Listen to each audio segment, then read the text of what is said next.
Do you have a tall entryway or stairway like this and you're trying to figure out how the heck am I actually going to get this thing painted?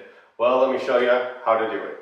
You're first going to want to start off by covering all your floors so that way you don't get any specks or drips on them.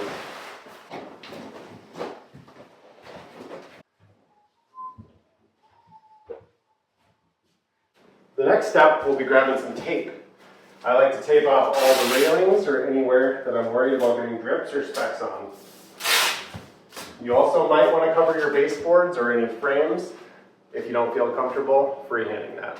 Now there's two tools that you probably don't have that you might want to pick up before starting this job. One is a hook to hang your can or your bucket on when you're cutting in the ceiling and the walls.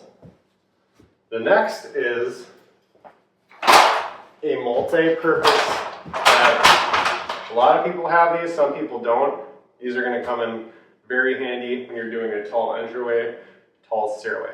Let's get to it. And I'm pretty tall, so on areas that are 8 feet, I don't really need a ladder. So I'm going to start cutting in. There's usually a crease here at the top of the ceiling where the brush will kind of glide right into. I like to kind of hold my brush like a pencil. A lot of people hold it down here, but I like to hold it up a little higher. That's how I've always done it. I've been painting for over 20 years. I'm not going to change it now. Now once you get to the high parts, you're going to grab your multi-purpose ladder and set it up.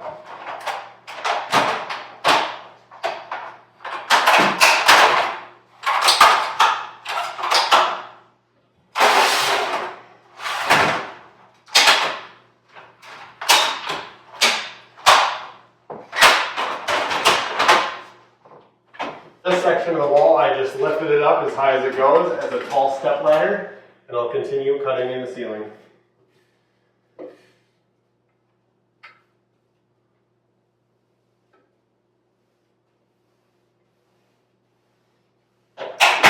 And extend it like an extension ladder. Like this. Just be careful of any lights. You don't want to hit any lights and break them. That way I kind of lock it in place there at the bottom. You can see it's behind the front step. That way the ladder will not slide out when you are on it. And then I'm going to come over here, finish cutting in all the high stuff.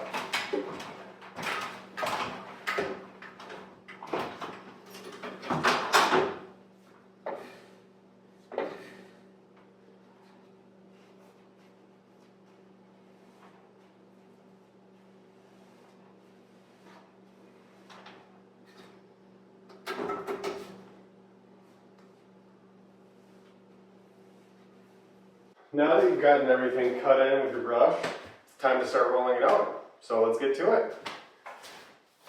You're going to want to have a roller pole, and I always like to use a 5-gallon bucket set up with my roller, but you can use a tray. It's totally up to you. A bucket's a little easier when you're going up and down these stairs and moving it around a lot more, but you do what you want to do. Maybe do what you got.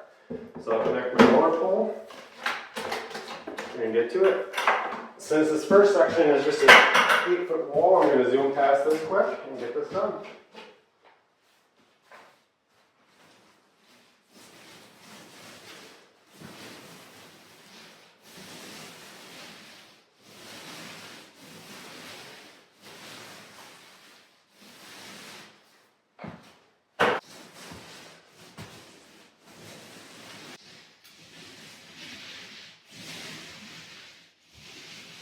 You always want to make sure you go back and back roll it, which just means you roll it all out again and smooth it all out so it's all even and flush.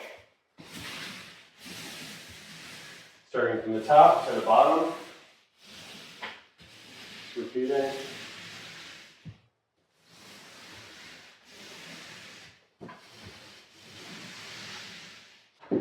So for these higher areas, you're always going to want to start from the top and work down. Sometimes you have to do them in 2 sections.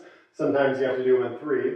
But I'm going to roll up the top half first and do the bottom. You're always just going to keep a wet edge so that way you prevent streaking and lap lines. Lap lines are when you're looking down the side of the wall and you see every which way you rolled. So good way to do that is just keep it always wet and make sure you're putting it on thick enough and always even. And using a good quality roller.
And there we go. The first coat of the tall stairway entryway is done. Good job. Give yourself a pat on the back. Then you want to let it dry for a couple hours. Come back and do another coat and you're done. Thanks for watching, guys. If you don't mind hitting that like button, leave a comment and subscribe. I'd really appreciate it.